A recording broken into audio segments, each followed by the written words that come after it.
Well, hello and welcome to a new video. Today I am wearing a full face of Catrice makeup.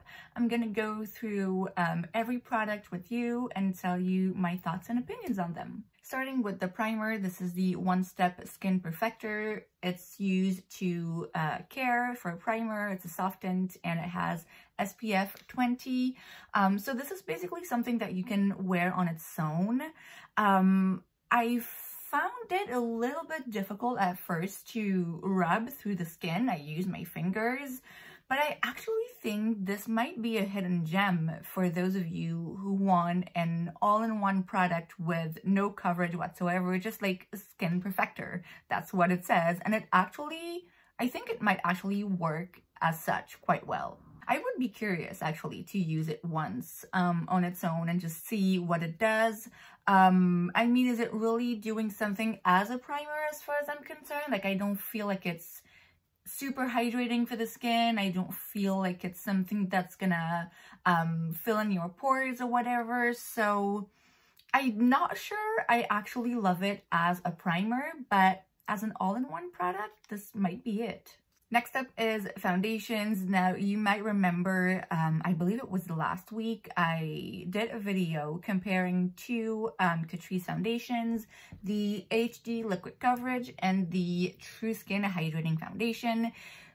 At the beginning of the video, I mentioned that this one had been a favorite for a long time, and then that one, I just couldn't figure out how to like it. By the end of the video, I kind of changed my mind and I feel like this is more beautiful on my skin. What I did the next day is that I mixed the two of them, and that's also what I did today. That way, I find that it gives me the hydrating and very, very nice looking on the skin from this foundation, but then it also gives me a bit more coverage and long-lasting properties. And also, I mean, shade-wise, it definitely helps to add a bit of more warmth into this one, which on its own might look a little pink on me. But generally speaking, I mean, I would go for this one if I had to choose one or the other. Depending on your skin tone, you might not like both, but I feel like these are both hits. The concealer, however, this is the True Skin High Cover Concealer. I also had the Secret Camouflage, which I also didn't really like that much. This one I was disappointed. It moves, it's not covering much, it's just really not doing much. Now, granted, it's not expensive. Catrice is a very affordable brand, but still I need more, you know? So this is not a hit in my book, definitely not. Same thing goes for this powder. This is the Poreless Perfection Powder. Now, I used this to set the under eye and set the rest of my face very lightly. It's definitely not working for the under eyes. Just a precision here. I have used it before with different powders that I know work great to set the under eyes, and it still didn't help it, so it's not because of this powder. But back to this powder in question, yeah, for setting the under eyes, definitely not good. For setting the rest of the face, it's nice, it's fine. I pressed it in the zones here where my pores are more visible. I'm not sure it made that big of a difference. I don't know if you can see, it is a little luminous, but not too much. So I feel like that could be a nice finishing powder, but I don't know, like when you rub it into the skin, it's actually a bit dry. I don't know. This powder, I can't figure out really how to use it to make it work for me. It's not bad, it's not terrible. It's just, I mean, if it's a powder, I'm just gonna put on top of the rest just to say that I put a powder on. I mean, it's kind of pointless. Now, the bronzer is really good. This is the Sun Glow Matte Bronzing Powder. Comparing it to the Essence one, it's a bit more pigmented. It's less forgiving because of it. So definitely, if you're using this, be a bit more careful. Whereas with the Essence, you really like can go ham and it's quite forgiving. This one is a bit more pigmented. It's a bit more out there. It is beautiful though. It's a beautiful shade, first of all, and it blends nicely into the skin. I think it looks good. It's a nice bronzer. It's not going to be the best, but it's a pretty nice option from the drugstore. Now the blush. Oh my god, the blush I love. Okay, first of all, the smell. It smells like some old makeup. Not old makeup that's been sitting here for too long and that's like gross, but like makeup that I had a very, very long time ago, like when I was a child. I don't know what it is, but when I smell this, it makes me so nostalgic, but in a good way. It makes me so happy. I don't know what is that scent, but I do like it. I also like the blush in itself.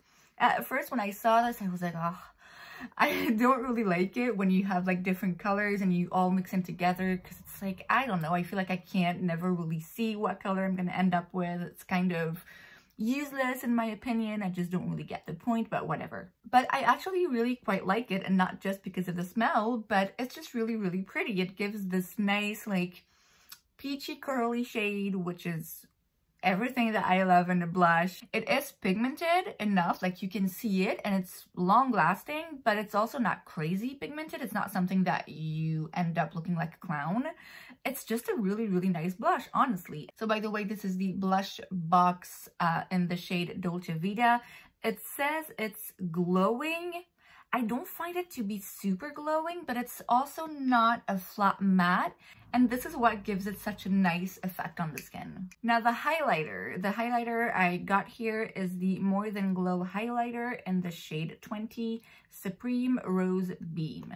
Now this is intense. This is definitely one of the more out there metallic highlighters. This might be a tad too light for me. I mean, when you swatch it like this, but when I apply it with a brush, it's actually fine. It's not my preferred texture, like to pick it up on a brush. I find it a bit crumbly. It's nice on the skin. I think it's one of these products that I'd rather apply with a sponge, rarely. But if I do, it's gonna be too light for me at the moment. But definitely a nice highlighter. Definitely out there and shiny, which is what I love. And as usual, at a very affordable price. And then for a spray, I used the Long Lasting Prime and Fine Melty Talent Fixing Spray. I mean, it's a spray. I don't really know how I feel about it. It's nothing like crazy special. But then again, if you're just looking for a spray to make your makeup last and refresh it a little bit, like, it's gonna do the job. It's a spray, it's fine. And as usual with this brand, it's very affordable. It's just, yeah, it's a spray. I don't really know what else to tell you. It's not bad. It's not my favorite one. It's just a spray. Moving on to brows, I used the Slimmatic Ultra Precise Brow Pencil. This is the shade 40 Cool Brown. This is not my favorite brow product. I don't know if you can tell, but if you go back and forth a little bit, it kind of crumbles. It definitely glides on nicely, but almost too nicely. You definitely can get overboard with this. It's not my favorite kind of formula to use. I mean, it's nice, it stays on, it's again very affordable. It's not like the worst shade, it's not the worst formula, it's just not my preferred formula. I feel like it can get a little messy quite easily. This is actually the only brow product that I used. I wish I had a brow gel on right now, but I don't have a brow gel from Catrice. So, I mean, that's it. That's it for the brows. For the eyes, I used the Kohl Kajal in the shade Ultra Black.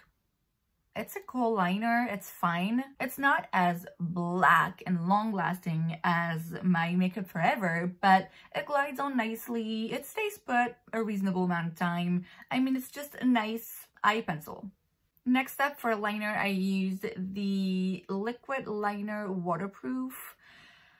I don't think I love this one. At first, I was excited to get one that is in a tube like this because I feel like it gives you a bit more control as to how much product gets on your eyes.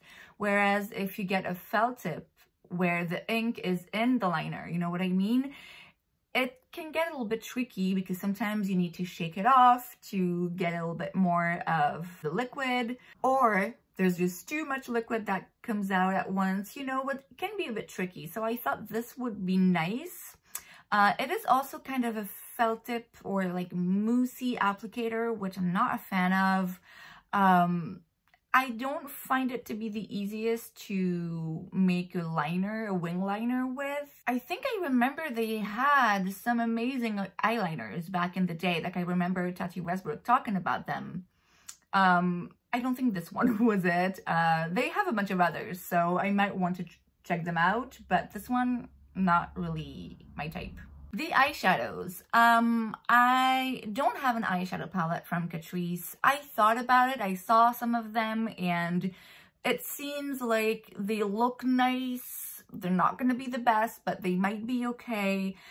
However, as affordable as they were, I didn't want to buy another eyeshadow palette that I would most likely use just for the sake of this video. So what I did is that I used some eyeshadow singles that I have from Catrice that I've had for a while. So these are the 4 shades that I used. It's really not amazing, honestly. It's just, there's not much going on.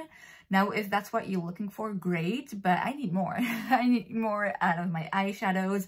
I don't want to go out there and say that Catrice eyeshadow formula is bad because these are old, and I mean, I'm guessing they have released a bunch of eyeshadow palettes since, and hopefully those ones are better. But yeah, this is just really not working for me. Same thing goes for the mascara. This is not good. I remember back in the day, I believe they had a bunch of mascaras that were pretty good. I don't have these anymore. And so when I went into the drugstore and I looked through their mascaras, I saw this one that like really spoke to me, the Lift Up Volume and Lift Mascara. I was like, ooh, that seems fun. And the packaging is very pretty. I don't like it. I really don't like it. Okay, first of all, the brush.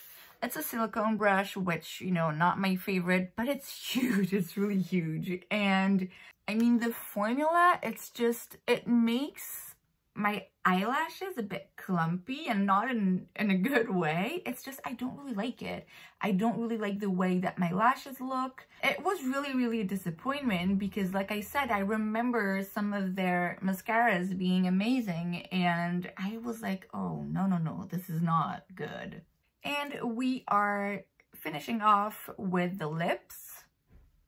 This lip liner, oh my god, I love it so much. This is the Plumping Lip Liner in the shade 40 Starring Roll.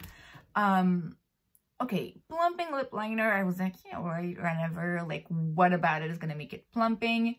Now, I must say, it smells a little minty. I don't know if it does anything when it comes to the plum, but I don't even care.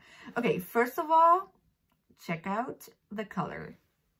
I love it. It's just, this color is perfect for me. It is so pretty. I like the color so much that I'm not even wearing lipstick. I line my lips with it and then I kind of dragged it down onto the rest of my lips a little bit. I just love this color. The texture of it is also, it's so comfortable. It's not going to be the most long lasting because it's a bit creamier, but still it does stay on, and it's just so nice to line your lips with it and to fill them in a little bit. It's just amazing. This is like one of my favorites, honestly. I love everything about this lip liner. Please go out and get it. It's amazing. So like I said, I didn't use another lipstick. I just filled in my lips a little bit with this lip liner, and then I added some of this gloss. This is the Powerfull 5 Liquid Lip Balm, and I have the shade 20 Pearly Peach. It's very pretty. It's a bit shimmery, which is why I got it, because I wanted to do something a little bit different. I know they have clear ones, but I mean, who needs another clear gloss? This is really nice, honestly, to put on top of a lip liner like I did today. It's not going to be my favorite gloss, but it is comfortable. It's nice, it's pretty, it's a nice gloss.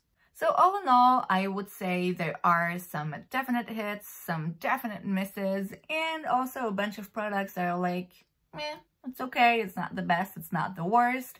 I'm probably gonna do soon a tops and flops within the Catrice brand, which is gonna be probably a more condensed video of my 3 favorites and 3 least favorites of the bunch. So that is it for today's video. I hope you enjoyed it. If you did, make sure to give it a thumbs up. You can also subscribe to my channel because it's free, so why wouldn't you? And I will see you guys next time. Bye!